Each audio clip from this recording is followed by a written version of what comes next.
What's up, everybody? This is Karak with ACG, and welcome to another Walk in the Walk. Today, Watch Dogs Legion. Yep, I didn't give it a go rush out and buy it. That doesn't stop me from doing these. As you guys noticed, I did the same thing with Origins, and I know people freaked out. But when you look at Walk in the Walk titles, they're a little bit different than a lot of other stuff that you can get on YouTube. It's not a game development analysis kind of video because I didn't work on the game. And a lot of times those end up going off into some kind of weird territory of guesswork.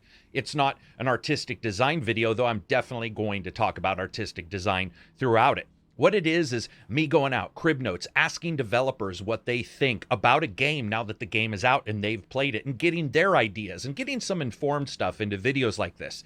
Because we can all look at a game and we can decide we pretty much know how it was made, but many times we don't. So listening to GDC events, talking to developers once they've played a game, putting it all together, join me for a magical ride into Watch Dogs Legion. And it's called Walk in the Walk because that's pretty much what I do. If you like these videos, I would love for you to subscribe, thumbs it up, share it. That's the only way I know if you actually like these. So we're going to start out on a nice little taxi ride. I'll blur out the top left so you guys can't see what we're looking at this time. So talking to some developers who've played this, looking at the way the original Watch Dogs 1 and 2 were made, and sort of tracking Watch Dogs Legion since its very inception.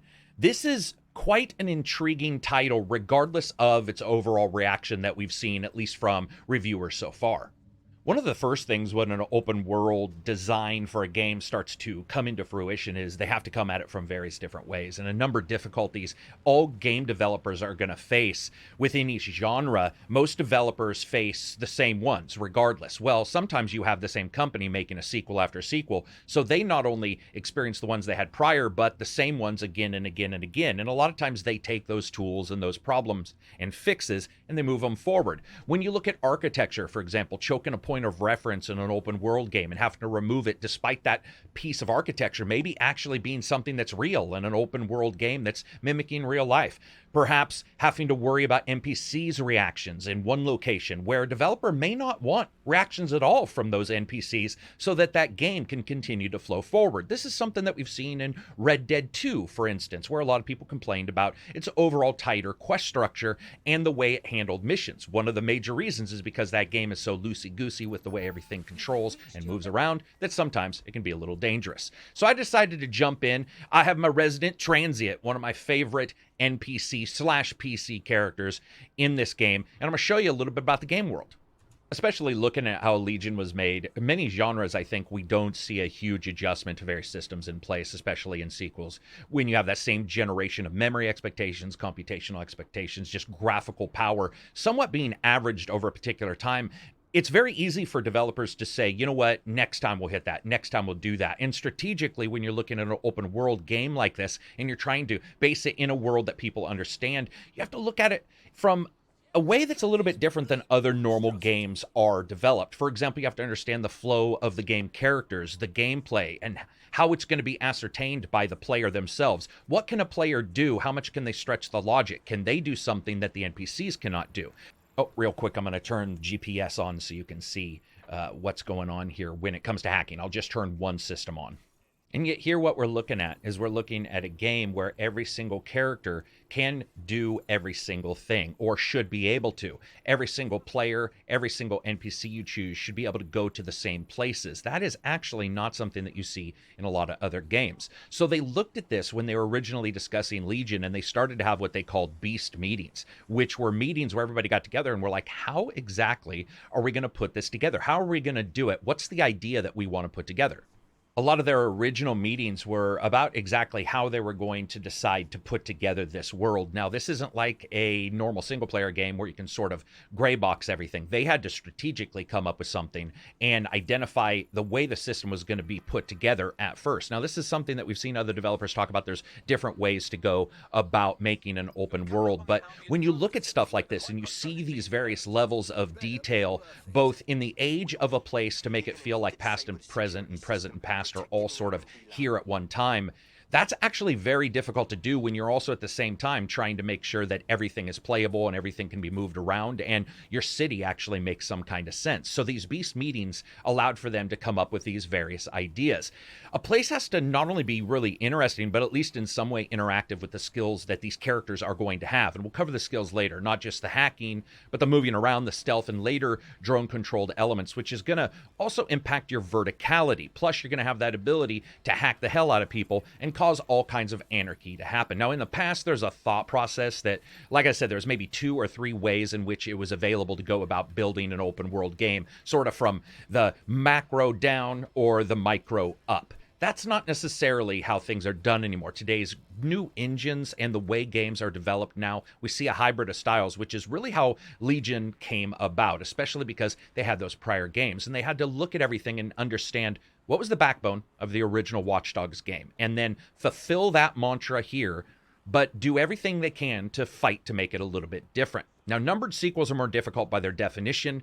You have a codified and gamers' established expectation for the next title in any series, and they realize that any huge deviation in the gameplay mechanics themselves for what the character could do would have a deleterious effect and impact on the previous players returning. So they had to take that from Watch Dogs 1 and 2, and they had to figure out what they were going to do. Now, some people have looked at this game and said the parkour, some of the animations are a little bit off. I think that's absolutely for sure true, but when you look at the way they were trying to do things with these skills and such, I think a lot of it makes sense.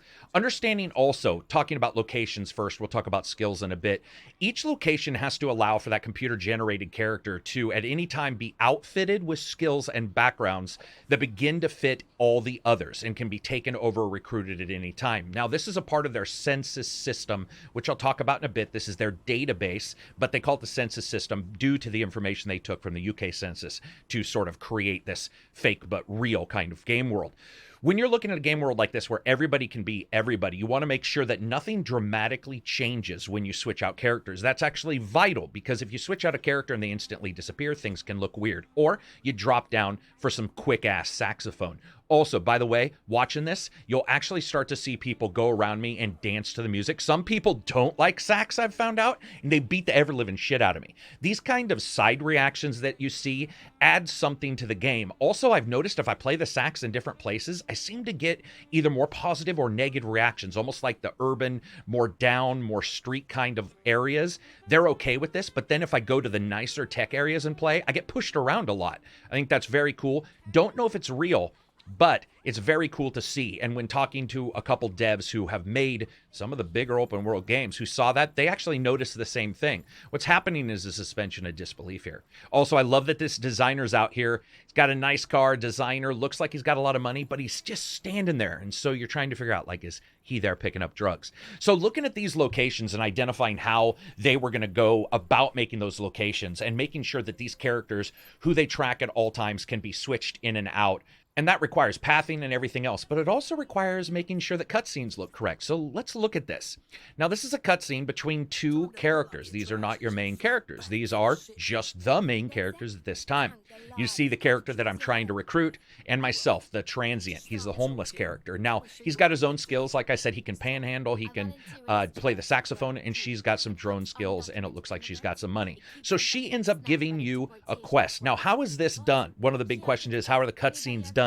This is interesting because basically what happens is when these characters were originally written, the quests were originally written in somewhat a generic form. They were written sort of like a block format where it's like player gets this quest from character on street says these generic words, player responds with these. Then every single character type in the game, the transients, the old ladies, the younger people, all were given their own particular writers. Those writers took the script and then they wrote their own version of the responses that they would give. Now, this was fed into an animation system, which I'll discuss in a second. But that's how the scripting first began. So now you've got the ability for my transient to get that job from the old lady magician that I've got, to get it from the ruffian that I've got. You can switch around. You can get it all different ways. Then what they did was they gave that to everybody else. They made them write it a little bit slangish, a little bit of a way to make it fit all together. And they use a compression system and an extending system to slightly slow down or quicken animations of the characters and what they're saying so that it fits the words, using a system that basically animates and understands what words it's saying and when those words are being said. Now, this is something that we see in auto dictation software now, where you can actually do a podcast. You can load this into an auto dictation software and it will dictate, it will read what words you're saying, and you can quite literally go in there and delete a word and it will use AI and it will put it all together.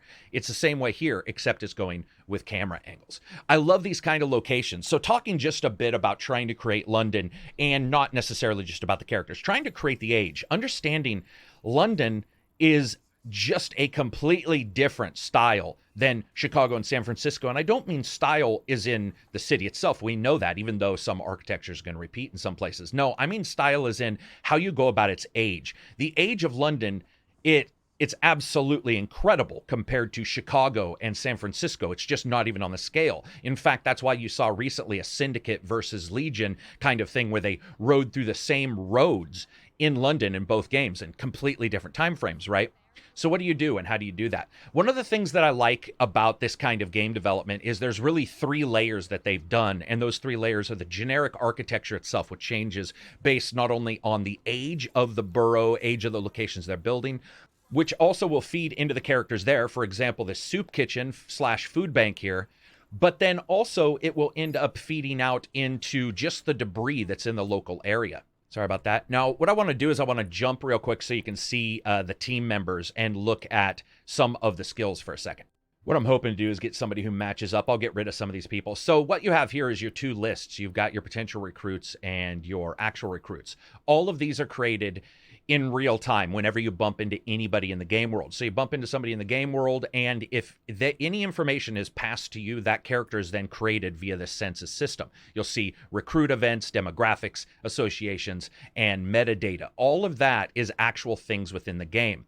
And talking about creating NPCs, this is where I'm going to talk a little bit about a wonderful class from Will Wright on the Masterclass website where he talks about making characters, and I'll discuss that in a bit.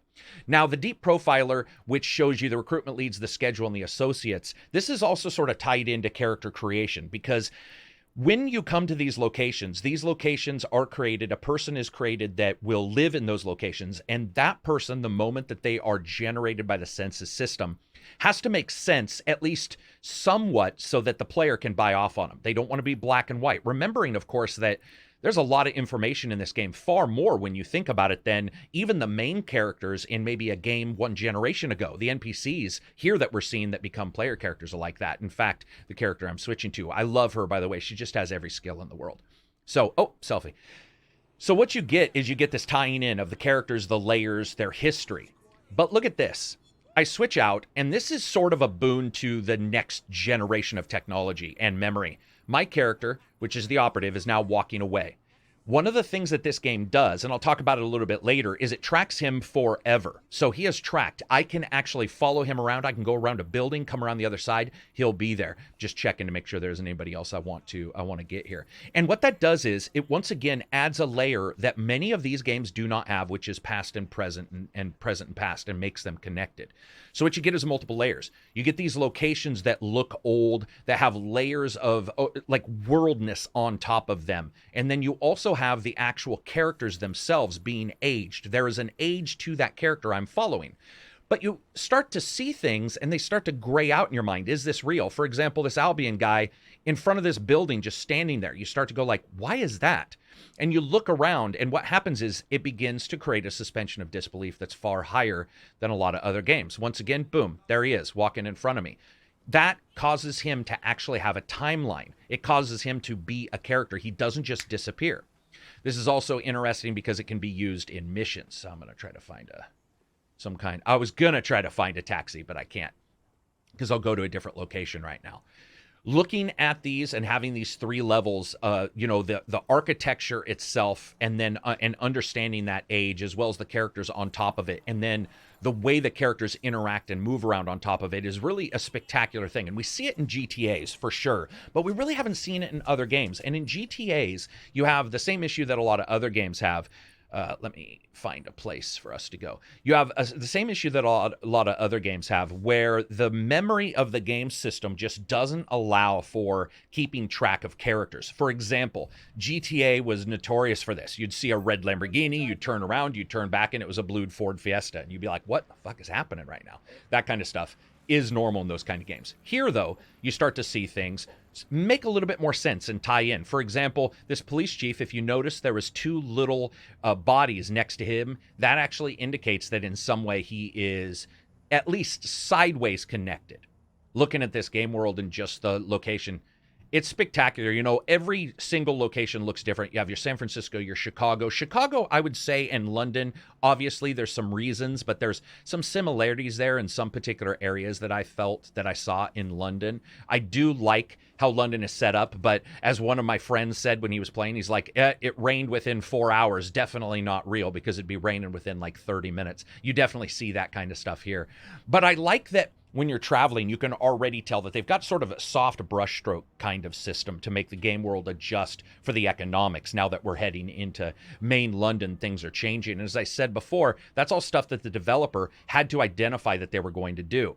Now, the census system that they use to create these characters is something that actually had to track that as well. Where do certain characters spawn out? How do they spawn? That's also interesting. The developers talked about this. Any location that is named, for example, and I talked about this in my other video, but for example, courtyards, police districts, those kind of things, will actually have characters spawn in those locations that make more sense. And there's a higher chance of the skills that you pick having some way being related, including less crime near the policeman areas, stuff like that. So there's this feeling of everything making a little bit of sense. And one of the things that you hear from a lot of developers, for example, when they talk about AI, they'll be like, making a smarter AI for a lot of games isn't really the big deal. It's actually making the smart AI a little bit stupid, so it's like a person, right? Because the AI in most games actually knows exactly where you are at any time. In fact, if you want to know just how difficult it can be, Alien Isolation, they had to write 2 AI systems. The alien's AI, and then a AI that lied to the alien and gave it information that could be false about where the player was. Because if they did not, the alien would consistently find the player. Speaking of find the player, I'm just going to fast travel to this. I like the system for the taxis, but it's a little slower than I would like for right here. Okay, whoa, she's tall. Let's pick her. Exotic dancer. So speaking of that as well, actually, we'll do a cutscene so you can see how whoops, wrong button. We'll see how cutscenes interact now with completely different 2 characters. And I'll try to load up one as well with this girl and somebody who looks like that other character I just went into. You can see here something I talked about where they tried to use this system for speech and make it all sort of fit together. It's very difficult for them to make it perfectly fit together. But what I found intriguing about the way they did the discussion system and put it all together was what this does is it takes all the words, and I think they had over 150 voice actors go in and record a lot of these scenes. And then they used an algorithm that actually tracked programmed and computated bits of a person's vocal cords, their throat, the muscles, the sound of breathing, all of that. And then they were able to go in and adjust those parameters and use that in the system itself, in the census system, to assign those to every character. So you could get 2 characters that may look identical, which you will occasionally meet an identical character. But because of the system, when it creates them with the census system, when it builds this NPC that you finally meet, that NPC's voice will sound completely different. And you will have a crazy sounding character at one time. But as the developer pointed out in an interview, he said, you sometimes you go to a place and you will just hear an accent that you don't expect. And as I said in my video, first time you hear Mike Tyson, you're like, what does a 13-year-old boy look like? He's 250 pounds of pure man meat. Well, occasionally you've got that person with the weird voice. Rick Ashley, when he's singing his songs, doesn't look like that voice would come out of him. So it's not too bad. I love that animation there with the scratching. Another thing they did is they wanted to go in and make sure that not all the characters look like everybody else. So you didn't get the exact same animations for, 2 or 3 women, and they always look the same, and men as well. And so they went out and they sort of made this rigging system. This is something that was, of course, built and just slightly improved from Watch Dogs 2. But they went out and they made sure that everybody looks a little different. And what I like is the military characters, if you watch the military women running, military men running, military or non-military men and non-military women running. They all run slightly different, but the military people run in a very particular way, like they've trained to run. It was very cool. And I think most of the athletic ones do that. I could be wrong on that. It could be something to do with their body type, but that is very cool when you see that kind of thing. So looking at these character skills, let's talk about this for a second, and then we'll talk a little bit more about their difficulties building London. Looking at this character system, as I said, Will Wright did a masterclass on this if you want to see it. He mentions it a couple times when he talks about making characters. He said one of the major parts about making believable characters, somewhat of a solid backstory, pretty strong motivations, and evokes some kind of sympathy. And I personally would say it doesn't necessarily have to be sympathy. It could be any strong emotion, including aggression, that'll make a character excellent and sort of stick out in your head. What's interesting about Watch Dogs is that their side characters, once they can be recruited, are actually more established, like I said, than some main characters in other games. And I think that's because of the way in which they build these characters together and make you question what exactly is going on. And one of the major reasons for this is the deep scan system. Now, the deep scan system, when, let's see, looking at different characters, there we go. Recent events. All of those events are something that's actually occurred due to what I've done. Again, we don't see that in most games with NPCs. It's just not likely. I mean, you could play a game that's an amazing RPG, like let's say a Witcher, and it does other things tremendously. So don't assume I'm comparing them. But when you look at something like that, you know, a lot of times maybe it'll be like, oh, you help this villager, he may help you, right? And sometimes it won't even do that. And you'll be caught going like, why is this guy not helping me? I just turned in a mission and now bad guys are attacking and he's just running. He's not helping me. In this game, all that kind of stuff sort of ends up occurring. I think that's one of the things that you see a lot of times that developers will have an issue with. Even musicians, composers, they have to work within particular restrictions. They have to work within particular structures, and they can't always just go out and use all the memory. For example, you hear that a lot of times. If somebody wanted to just crush CPUs, you know, without advanced hardware for audio, they could do that in just a couple seconds. They're allotted a certain amount of CPU cycles to do what they need to do. And what's happened here is just going to cause some anarchy. What's happened here is the developers looked at this and said, well, what can we do to sort of fool the gamer, but at the same time make things make a little bit more sense, be a little bit more rational, at least in their skill choice and how everything's put together.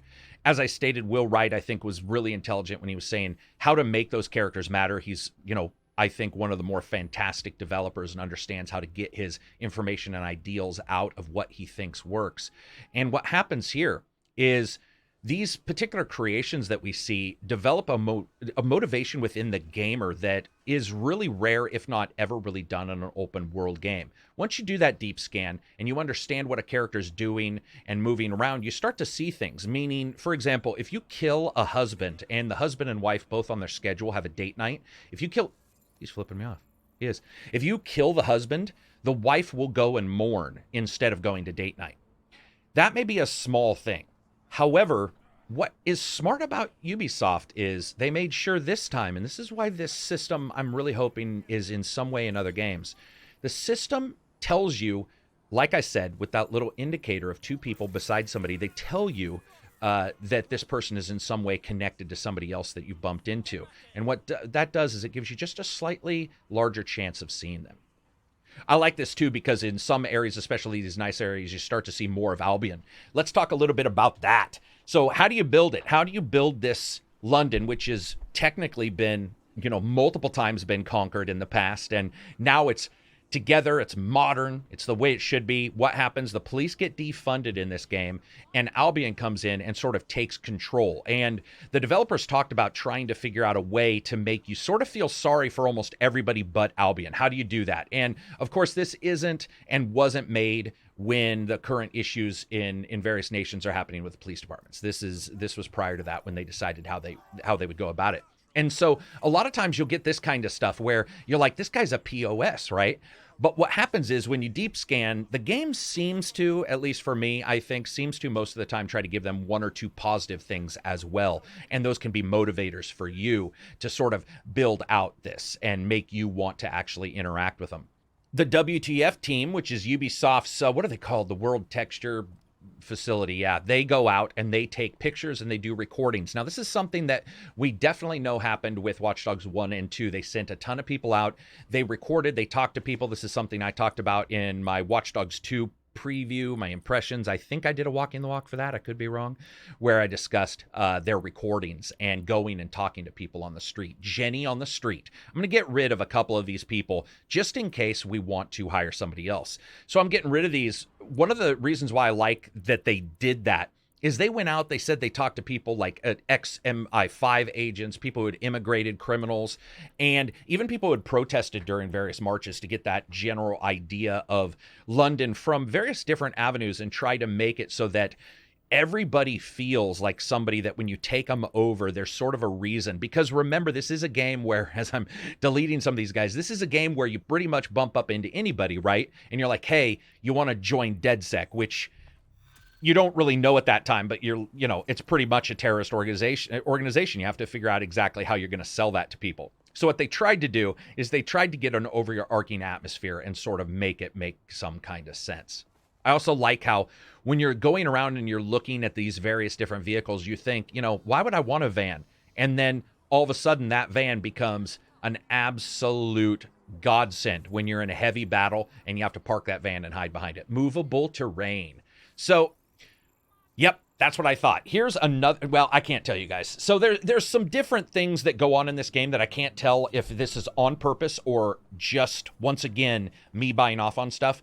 But sometimes you'll see something that doesn't make a lot of sense. You'll be like, what exactly is going on? And then through the story, it feels like they're explaining it. And I think that that's one of the places that, while Watch Dogs Legion has issues otherwise, I think it actually puts that in together. When you look at story in open world games, it's quite difficult. And we've seen this since day one. The 3 different characters in GTA 5, that was a bitch. And constant interviews with those guys talking about how difficult it was to really make you care about each one. And I even told you guys in my review for GTA 5, it was like 1 or 2 of them, I was like, man, this person's pretty much detestable. Like, how do you make that person likable? And it's quite a difficult situation. One of the things that they do here, though, to make everybody sort of feel like they're a part of everything else, is they have a lot of violence between the police, or Albion, I want to make sure people understand, and the normal people. So, of course, I have to electrocute everybody. And then his partner always tackles him like he's the guy who did something wrong. But what you start to find is they have hidden their social disguise in places I did not expect in this game, and I don't remember it in any other game. So normally social disguise, actually I'm going to talk to this guy. I want to see if he does what I think. So this is a different discussion. We look for somebody who's ready to fight the power. By the way, the beard tech in this game is absolutely terrible. The beard tech in this game is like Atari 2600 beard tech. I have no clue what's happening. People have actually brought that up. They're like, well, some of these characters look really weird. And I'm like, dude, have you walked outside? I mean, not to be rude, fashion went away a long time ago. Fashion is now, currently, whatever you want to wear. I mean, Lady Gaga showed up to some awards show with a meat suit. At some point, you just have to be like, well, I guess that's that. So unless you're going in for a job interview or you're going to Japan and you want to cover your tattoos, most places you can dress the way you want. So seeing characters that sort of look, whoops, had a crash, had to reload it. I can't remember what I was saying. Oh, who sort of look a little bit different. And I don't think that that's so much of an ordeal. So I ended up picking my Bruiser character because I want to see some other cutscenes and his wickedly good modeled teeth. So this is a character who has some particularly awesome skills and some unique parts in the way the game works that I'll sort of explain later. I like that these 2 guys are just guarding this wall here. You'll see crazy stuff like that in almost any game, right? You'll see people who you can pick up and they have social disguise is what I was talking about. You can get characters that can sweep and you can basically start sweeping after you've killed somebody. And it's like basically like the disguise a ninja would wear. It's actually very cool, even though, let's be honest, it's not much of a disguise. If you look like me, you just murdered somebody and then you start sweeping and they're like, can't possibly be the same guy. I like this. Just the overall look of everything. They did such a good job getting the rural and the urban mixed together, which is a part of London. And those bits where everybody in society looks at like the last fucking elm tree and is like, dude, we got to save that thing, right? And that's sort of what you get here, which is different than we get in San Francisco, which is more on the Pacific Northwest and is sort of in an entirely different area and has a different history. I popped a mic. So here's his skill, bringing in friends. Now, what's awesome about this and what I like about this skill is you bring in people that will help you fight. And then you can recruit those people that they helped fight. So my character is a underground boxer, so all this makes sense. He basically can call his friends in, and then you can recruit any of those bosses. There's a lot of skills I noticed in this game that overlap with the environment itself in some way, so all of these characters will be dressed a particular way.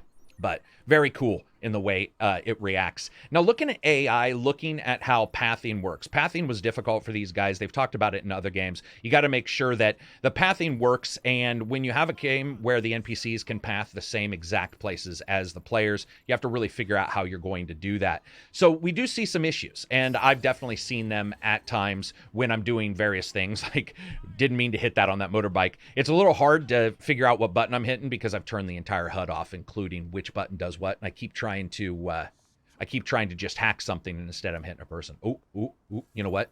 I think I'm going to take this guy down. Temporarily preoccupied. What I like about this is I save this guy, and he becomes sort of like a part of the game world instantly. Boom, I saved him. Now the person I saved is instantly a part of the game world. Of course, the disguise, which is a helmet over the top of me, probably wouldn't protect me. But hey, whatever. Oh, there he is right there. I like that. But let's discuss something that I don't think was necessarily handled incredibly well in Legion, and that's environmentals. And environmental sound in particular. Environmentally, graphically, I think they've done the 3 levels really well. That geometry, the basic architecture is done very well. And the detritus, the debris of people living, and that changes, and it shows the different economics. Even stuff that's up on the wall here. You'll see sometimes a bottle rolling down the street. Oh, there we go. There's a cup rolling down the street. Think about this. In past games, a cup rolling down the street, do you know what that indicated to you? It indicated to you that that cup could be used as a weapon because they used movement to identify something, or they used a 3D model to identify something. And we're past that here. So I'm going to go find a boat. I think this is what's cool is I've been playing long enough. I know locations pretty much by memory now. Yep. Okay. So we'll go here. So when they created this, they've got those 3 layers of their geometry. But one thing they just didn't do with this is incredibly hit the sound. I like an atmospheric world, and it's something that I feel that we certainly heard more in San Francisco. Now, that could be because there's a lot more rural areas to explore in the San Francisco version of Watch Dogs. I could be wrong, but it just doesn't feel like there was as much. Even when you go into the really busy locations in Watch Dogs Legion, I don't feel that they took advantage like they could have. When you hear things like people talking, it also feels like they probably wanted to make sure that there wasn't a big jump. I'm trying to get onto this boat, trying to make a big jump between you being the player and the NPC walking around. So there aren't as many what I consider as tangential lines that you hear. For example, I talked about this in Walking the Walk Watch Dogs 1, where they went and they record thousands of lines of dialogue of people just walking down the street. And I even talked about how sometimes people will fake dialogue, and you can tell they're faking dialogue because they agree too much. People don't agree that much. So what you'll get is somebody on the phone in Watch Dogs Legion going, yeah.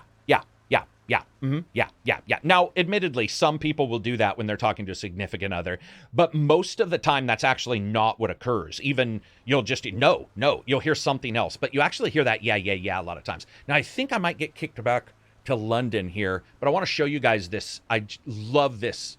It's so open. Not necessarily the most pretty water. Now let's see where I spawn. I always spawn in the dregs with this character. yeah. I always spawn in these badass places. Speaking of that and the economics and how they handled that, I was actually impressed to see drug use and sex workers in this game. I don't mean impressed like I'm sorry, but I mean impressed that they were in here. You know, you don't see that a lot of times in games. It was very cool. There's something about hacking over characters and having them interact with stuff and break stuff. We're at next gen, people. We're at this is the last game of Watch Dogs that will be on this current gen. And, you know, this is supposedly the end of their trilogy of Watch Dogs, but we don't know what that means for the next title. And understanding how far technology is now with breakable items from NPCs, you know, where can we go from here? It's going to be a very interesting situation. Talking about daytime, nighttime that almost killed me. Talking about daytime, nighttime for a second as well, and looking at that real-time lighting. This is something that we saw in Unity versus Watch Dogs. So Unity came out, and it had baked-in lighting, and it looked phenomenal, but it was baked in. That's somewhat akin to the way Spider-Man originally released, where missions handled at particular times, right? They were sorry about your watch. Let's see if this happens. You'll probably see, yes, This is awesome. She takes a picture of the accident, and you can hear them calling the insurance agency. I believe that also happens in GTA 5. Anything like that that adds another layer of believability works. And it's those multiple layers that I think work so well in Legion. Again, I know a lot of people, they, especially when you look at the main story, they might have an issue here, but it all sort of fits together. Nor just started playing. It all sort of fits together. And speaking of that, what I was saying was Unity started, it's got its dynamic lighting, which dynamic lighting just really does allow for a more beautiful location. Here's this, or it's baked in. This is dynamic, and it looks very good, ray tracing on the water. So I think there's a positive to both. Dynamic lighting I like because, again, it's changing all around you for the world state. And most games are going towards dynamic lighting. Some racers still don't do that, but most open world games are going to dynamic lighting. When they go to static lighting, you're able to get a lot from it and it can look beautiful, but that idea of time not passing is so strange. And I think here, schedules being based perfectly around that deep scan that you do of NPCs. Everything, like I said, is based around time, and what a perfect place to do it, but in London, right? I mean, it only makes sense. I love this water here, sort of filtered into these tiles. What do we got? Fast hacking, transient. He's got short hack cooldown and fast downloads. So this is a guy. Oh, sorry. I just threw my spider right on him. Sorry, bro. Let's look at his deep scan here, and we'll discuss a little bit about the deep scan.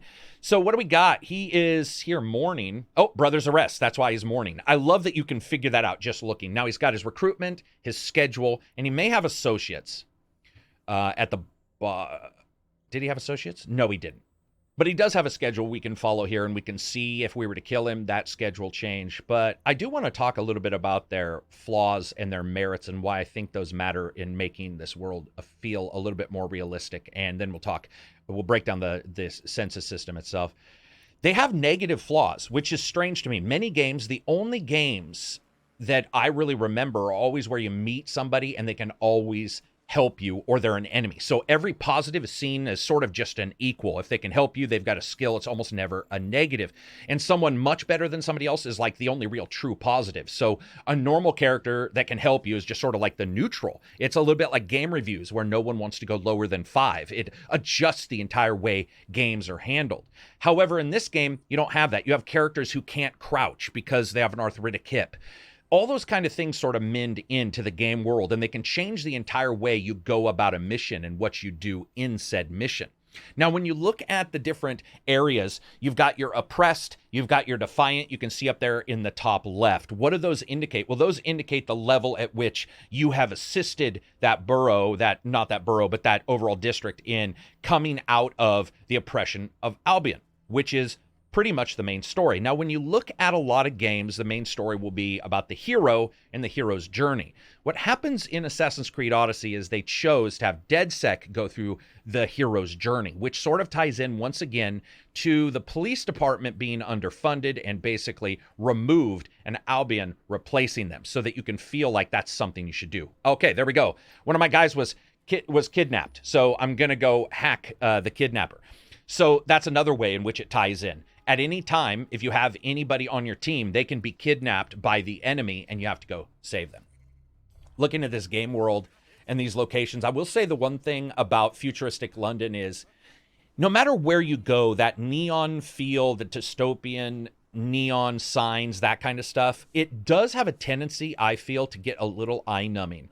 And you notice this in some games. I didn't notice it at all in San Francisco. I felt that Watch Dogs 2 did not have that. But in Legion, wherever you go, there you are, sort of starts to pop up as a mantra. It's not terrible, but it is certainly something you see. So when you look at quest building and how they're doing that here, basically what they've done is you look at the world building itself and you decide your levels. We know the structure, the architecture they put together, the various levels there. But one thing that they don't allow you to do, and there's a reason for this in this game, though I don't like it, they don't allow you to really go in very many buildings. Now, I've talked about this before, and that's because you don't want the NPCs going into those buildings, weird reactions from the NPCs inside the buildings, plus there's a larger memory requirement if you have buildings where you can go inside. Also, one thing that people don't realize is that a lot of times if you have multiple places where you can go into, a gamer can actually become confused over really what they need to do. These are already massive open worlds, which are far larger than most gamers can even memorize everything about, and most gamers can even see when they're playing, can see everything. So they don't have that ability for you to go inside. And that Census system, this was named, like I said, for the census data from the UK. It's supposedly the demands are actually incredibly complex. When they go in and they decide what these characters are going to have, their flaws and their merits, they had so many different iterations that they really just didn't have any way to logically track it. So what they had to do is they had to make sure that when a character gets popped out of this, it makes some kind of sense. It makes sense when it comes to the skills and perks, and it makes sense to the locations and what they can do.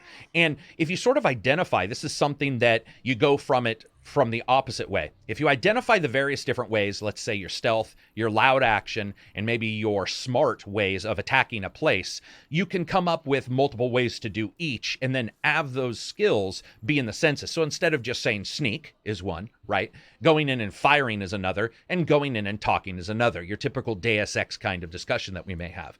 What they can say is stealth could be coming in from the roof. Stealth could be sneaking. Stealth could be social disguise, right? So there's three. What they can do is they can identify how those three will play out, and then they can put those in the census system. And when a character is spit out, they can have one of those three just for stealth, one of those three just for action, and one of those three just for your discussion or your social based. And suddenly what you've got is a world that feels far more realistic, because many of us really only go on 3 or 4 ways to get through our daily patterns anyway. That's just the way it is. Humans are pattern machines. We usually will react to particular things in a particular way. Otherwise, well, we're a psychopath. So I'm going to try to take this guy on, or take this area on, and talk a little bit about the interior makeup. So the interior makeup, I think it makes sense for them to not really allow for gamers to go running around inside buildings, even though I would have liked it. One of the reasons is because I feel that their buildings aren't necessarily well put together, and it's probably a strength to not see them a lot. For instance, a lot of times you'll see this with a slide-up door in the center of a building. You'd be like, how often is that done? Admittedly, it's got a drone in here, so you're sort of putting 2 and 2 together. Now, when we look at the AI, and I want to talk about AI and making them too smart is not really the issue most of the time, because the game knows where you are every CPU cycle usually, or it's checking. The problem that we have in Watch Dogs Legion is the AI is not very smart. I bet you I can take this person down without, nope, they noticed. Okay. But they just ran. They didn't turn to attack. So, but that'll happen where you'll be able to take somebody down. You'll be like, exactly what's going on. However, I was talking about issues with sound. One thing I like about stealth in this game is, let's take him down, is, yep, there you go. Nobody noticed. And I put the shroud over him, which I think is awesome. One thing I do like about sound in this game, though, if you take a guard down and you're outside and people saw you, listen closely. Over the intercom, you will hear a warning saying police brutality, or, you know, if you attack a police officer, it's considered an instant violation and a felony, and, you know, you won't be able to see a judge and you won't have any rights. And I like that. It's once again, it's feeding you data. It's making you feel like everything's alive. So when you go into these places, you'll see the typical setup for a lot of these buildings. And I think that that's one of the big issues that we see with this game is usually it'll be Albion, usually it'll be police, it'll be government buildings. So a lot of them look alike. Now, you will be able to go into the palace. There's a couple other places that are more castle-like. You certainly do see, and I just somehow ended up going, oh, well, there he is anyway. So here we go. Well, what I was saying about the buildings is a lot of them look the same. And what I would like to see with this next generation, or what I hope we see, is the understanding of building the architecture underneath and figuring out a way to get the debris, to get the setups to be a little less codified. You can see here that basically this is just a square structure. The actual drone is right in the center. And even myself, who's been in computer server rooms and stuff like that, other than a computer server room, most places just aren't built like that. You will certainly see that in places with offices, but machinery areas like that, usually coolant comes in on one side, not on two, things like that. What I would like to see is companies sort of go forth and figure out a little bit better way to offer multiple interiors. For example, waiting room here where there's nothing to wait for. Did you notice that? There's just seats there in the center. And I mean, you could just say, hey man, a bunch of people really get tired going up one flight of steps, so we need 6 seats. But it starts to make you realize what you're seeing as a placement of a prop. And I think prop placement in particular, like I said, is codified. So they can say, let's make this area, we need these things to stick against the wall. And it all fits somewhat, but it also fits somewhat mechanically. So I'm going to try to figure out how to hack into this damn place. I'm sure there's a Usually window. Nope. Another thing I think we will see with the advantages that we're getting now with GPUs and CPUs is more destructible environments. Nothing in Watch Dogs that is a solid item is destructible. And of course, you don't want everything to be absolutely destructible, right? Otherwise, it looks like a paper mache world, graham cracker land. But I think especially Watch Dogs and some of the stuff that you see here, it would have benefited a little bit to have a little bit of destruction, especially because you can get some characters with some grenade launchers. It would have been nice to blow a wall out here or there or something like that. Would have added a little bit of flavor, but it doesn't necessarily have to occur. There is something to be said, though, about the more clinical interiors and then the outside being the way it is, because it is a little bit more easy for you to memorize and identify. But what happens is a lot of times, especially when you play games like this and you've played a lot of these interiors, you will actually start to think, oh, it's a left and it's actually a right, but it's because you've gone into these locations so many times. Noah Berry, in his blog about making games, again, Fallout, Skyrim, that he discussed is a lot of times you just have to look at those kind of situations and you have to figure out how something can still sort of resonate correctly, but also aid the gamer in navigation. And Ubisoft has gone out of their way to make sure that you can play these games somewhat without navigational HUDs, which is pretty much what I'm doing, even though I'm forgetting a lot of the buttons.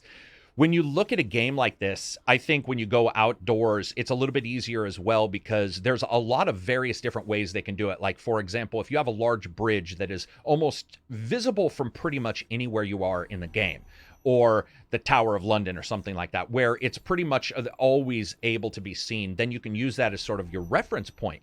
And talking to various developers who've now played this and discussing it with a couple, it's been interesting when I asked them how they would go about it and how they would end up doing these things. And almost all of them said pretty much the same thing. It would be the geography as well as very unique lighting or something even in the sky. So one of the developers I talked to said, hey, listen, it depends on where it is, but you could have something as easy as a gondola. You could have something like a circus wheel, which they actually have here, or a Ferris wheel, which somebody mentioned they didn't even know the Ferris wheel was in this game. And they were like, the Ferris wheel in GTA 4, I think it was just so easily noticed and identified. And then you see it as well here. Those kind of things work. Statue of Liberty, if it was New York. Those kind of things work very well to solidify a gamer in whatever game space and world space they're in. Then when you go into buildings, you can make them, if you want, a little bit more labyrinthian. So I did discuss that. I was like, what do you think about key cards and eye traces and all this kind of stuff?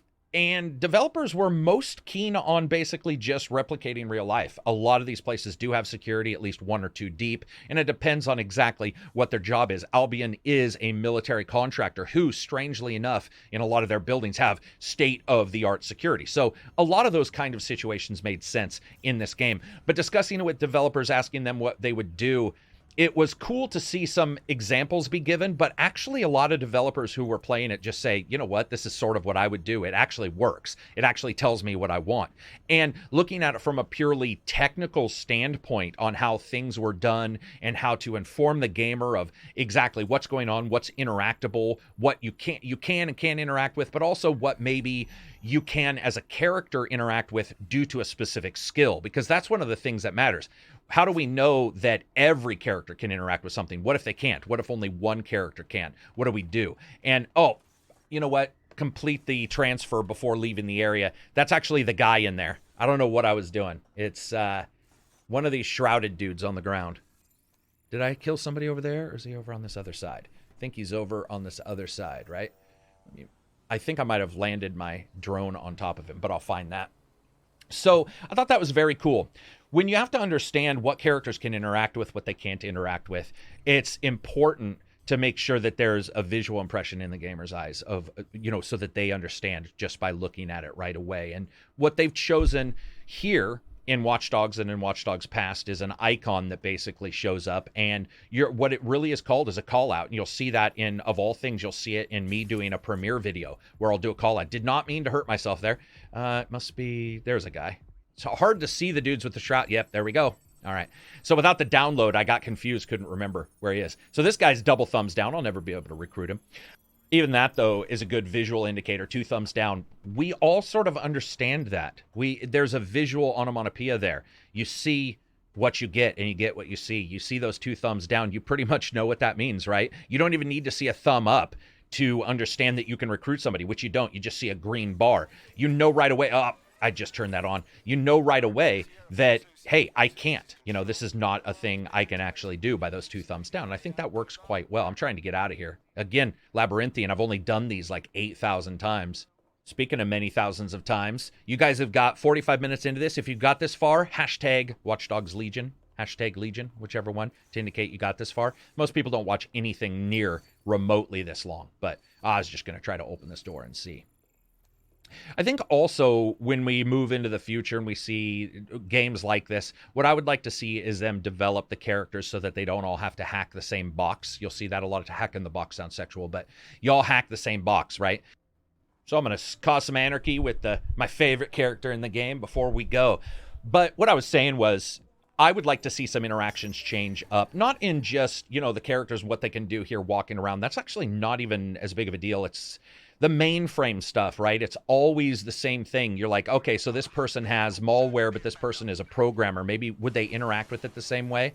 And maybe an animation there, because we see that with fights, right? You see, even in this game, you see maybe 5, 6, 10 fight styles. And I would like to see more styles of like hacking. Does a person carry a USB around and they plug that in? Does the other person hack it? And, does somebody get stressed and spin around like Swordfish or whatever, like Hugh Jackman? So I'm going to cause some wrecks here. This was always one of my favorite things in Watch Dogs, was to see how people react. I have been able to actually kill all police responders with vehicles as I go and do these kind of things many times. It's very cool because as long as you're not hacking actively, you can pretty much just nail almost everybody, and you can see the reactions here. Graphically and technically, this really hasn't had a huge step up, I think, from Watch Dogs 1. Geometry-wise, it looks like most of the cars are about the same level of geometry. I would like to see them step up as well. I do think the smoke systems look really cool for a current-gen kind of system. I'm also recording on this system as I play this in 4K, so it's actually got a pretty good frame rate for me recording it, as well as causing all the explosions. Ha-ha! But the debris systems, the crash systems, they're not the greatest. However, they are held onto. This was interesting. I actually found a cop car because I had tracked the cop. They got into a cop car that I had damaged, and that cop car showed up later damaged. That is something that I tried to reach out and find out from any of the developers. I didn't get an answer. Is that something that was a complete just mistake? Because they could have hit something else, or I could have accidentally damaged them. How long will that stay? And is that a memory kind of thing? Because we do see that a lot of times with advanced, memory systems being able to track all this. And this is what's nice too, is overall, most of these vehicles stay here. I think after you cause enough explosions, they sort of fade out into their frames. But I like the way it's all done. You do see, and this is something that I think when, especially we look at developers taking advantage of more power, I would like to see fire propagation, but not in the typical Far Cry Primal kind of way where the entire world lights on fire. But I would like to see vehicles smolder for a long period of time. They don't do that in this game.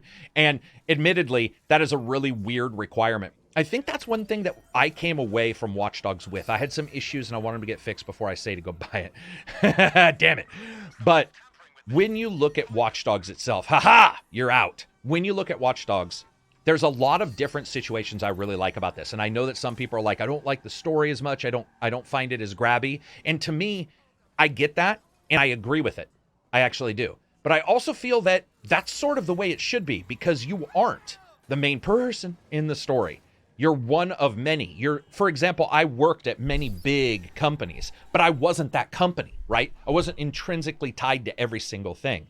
And there's something detached about it that if you can understand the way it works and sort of play it to its strengths, like a mini Crusader Kings, and sort of just look at the skills these characters have and sort of play them off one another, there's a lot of depth there. Yeah, like I said, you have to do whoop. That's probably never coming down. He hits some time. Oh, no, there it is. There's the barrel coming down. I just love all the damage you can create here.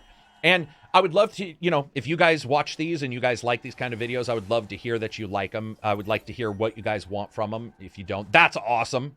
Barely, and damage the wall there. Very cool. This is such a huge step up. This is the kind of thing where people don't realize the number of polygons just right here in this area is probably more than most last gen games had throughout the entire game. Like, that's how crazy advancements have happened. Boom.